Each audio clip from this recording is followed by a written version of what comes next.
بسم اللہ الرحمن الرحیم۔ صرف 5 منٹ کا مدرسہ قرآن و حدیث کی روشنی میں 28 ربیع الثانی۔ نمبر 1، اسلامی تاریخ۔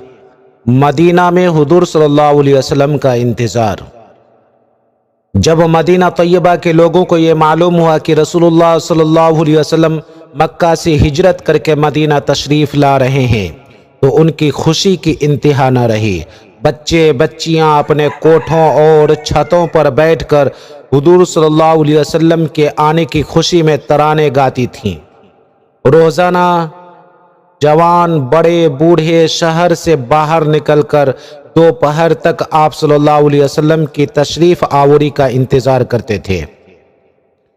ایک دن وہ انتظار کر کے واپس ہو ہی رہے تھے کہ ایک یہودی کی نظر آپ صلی اللہ علیہ وسلم پر پڑی تو فوراً وہ پکار اٹھا، لوگو جن کا تم کو شدت سے انتظار تھا وہ آ گئے، بس پھر کیا تھا۔ اس آواز کو سنتے ہی سارے شہر میں خوشی کی لہر دوڑ گئی اور پورا شہر اللہ اکبر کے نعروں سے گونج اٹھا اور تمام مسلمان استقبال کے لیے نکل آئے۔ انصار ہر طرف سے جوق در جوق آئے اور محبت و عقیدت کے ساتھ سلام عرض کرتے تھے، خوش آمدید کہتے تھے۔ تقریباً 500 انصاریوں نے حضور صلی اللہ علیہ وسلم کا استقبال کیا۔ نمبر 2، حضور صلی اللہ علیہ وسلم کا معجزہ۔ حضور صلی اللہ علیہ وسلم کی دعا کی برکت۔ ایک مرتبہ رسول اللہ صلی اللہ علیہ وسلم نے حضرت علی رضی اللہ تعالیٰ عنہ کو قاضی بنا کر یمن بھیجا تو حضرت علی رضی اللہ تعالیٰ عنہ کہنے لگے، یا رسول اللہ صلی اللہ علیہ وسلم، میں تو ایک نوجوان آدمی ہوں، میں ان کے درمیان فیصلہ کروں گا، حالانکہ میں یہ بھی نہیں جانتا کہ فیصلہ کیا چیز ہے۔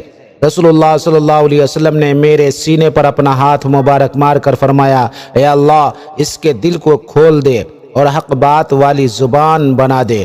چنانچہ حضرت علی رضی اللہ تعالیٰ عنہ فرماتے ہیں کہ اللہ کی قسم اس کے بعد مجھے کبھی بھی 2 آدمیوں کے درمیان فیصلہ کرنے میں شک اور تردد نہیں ہوا۔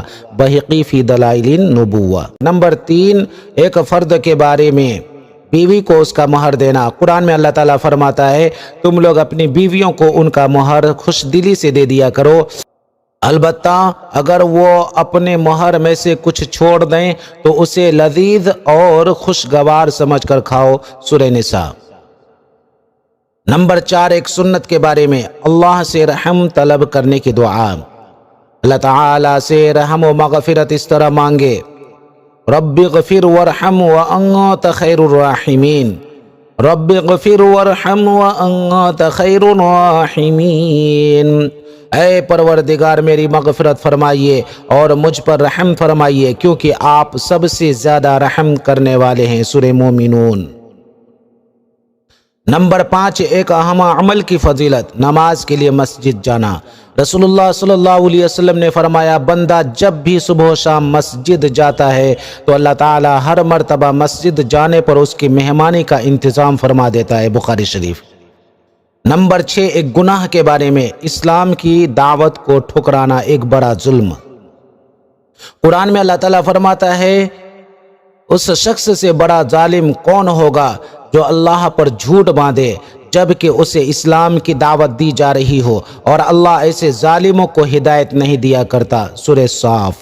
نمبر 7، دنیا کے بارے میں، انسان کی خصلت و مزاج۔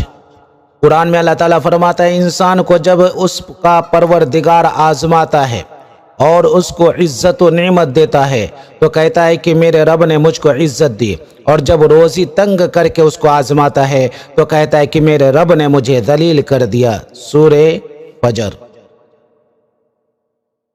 خلاصہ، انسان دنیا کی ظاہری آرام و آرائش کو دیکھ کر اسے عزت سمجھتا ہے، اسی طرح دنیا کی ظاہری مصیبت و پریشانی کو دیکھ کر ذلت و رسوائی سمجھتا ہے۔